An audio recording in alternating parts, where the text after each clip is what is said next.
Face having ass. What's going on, you guys? It's Eric Peoples back here again. It's Sunday night, so we're doing Walking Dead. If you've never seen any of my videos, this is my 2 cents videos, bootlegged, of course.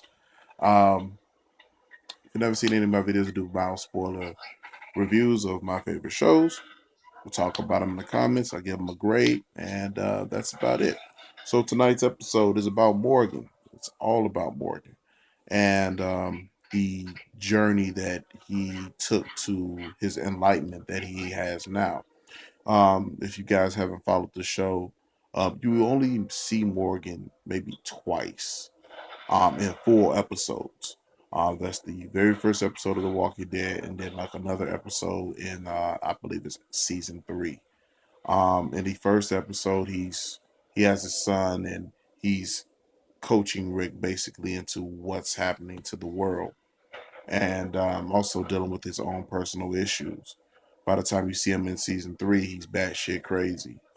He's lost his son, and he's he's gone mad.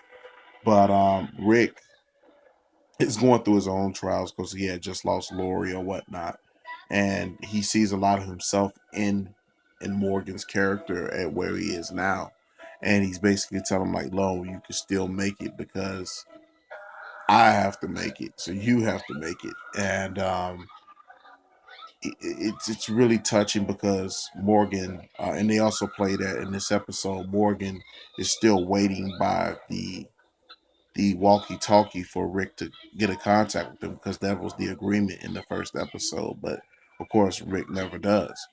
Um, so you see it. This basically picks up right after Rick comes and sees him to get the guns to fight the governor, and he burns down that area and he just goes into the woods on some Wolverine shit. He's just running around killing walkers, killing humans. He doesn't give a fuck. He's got like this staff that he's made, spear staff that he's made, and he just doesn't give a fuck. And eventually he runs across this cabin with this goat. I thought he was gonna kill the goat, and just slit the goat's neck, and ultimately he's stopped by this man named Eastman.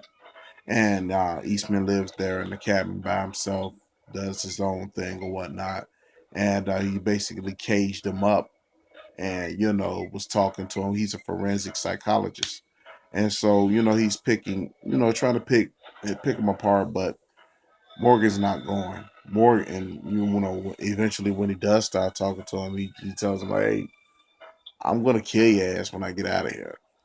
So I'm just letting you know that. And it's only those characters. It's only him and Eastman, and of course the goat, who was the real star of the show. Um, and you get to see where Morgan gets this transformation from basically Rambo in a tower to this Jedi master that he is now, and where he learned to use the bow staff and things of that nature. And you see the transition from him using it as a spear to the actual bow staff keto, I believe that Eastman learned. Um, and you get a chance to see Eastman tells his story to Morgan. I mean, he really carries most of the episode because he has most of the dialogue. Most of Morgan's reactions are all here and in the action itself, not so much as dialogue. But still strong though. And you get to hear his story and how he's dealt with his own demons, but he's come at full circle and he's come at peace with things, and that everything, all life is precious, and there has to be a circle to everything. Otherwise it really is just chaos, and it's just people trying to cutthroat everybody. People have to care about each other, and in turn of caring about other people, you care about yourself, so that preserves everything. And it's really nice and nice words, but living in the world that they live in, hell, even living in this world that we live in now, you ain't gonna last very long. it just is what it is. But um, it was a really good episode. A bit of foreshadowing in it as well, because the way that the episode begins is Morgan is talking to someone and he's telling them the story about how he got where he was. And then by the end, it's caught up with real time. And yeah, and it coincides with where Rick is in the RV. So that's where that time frame is.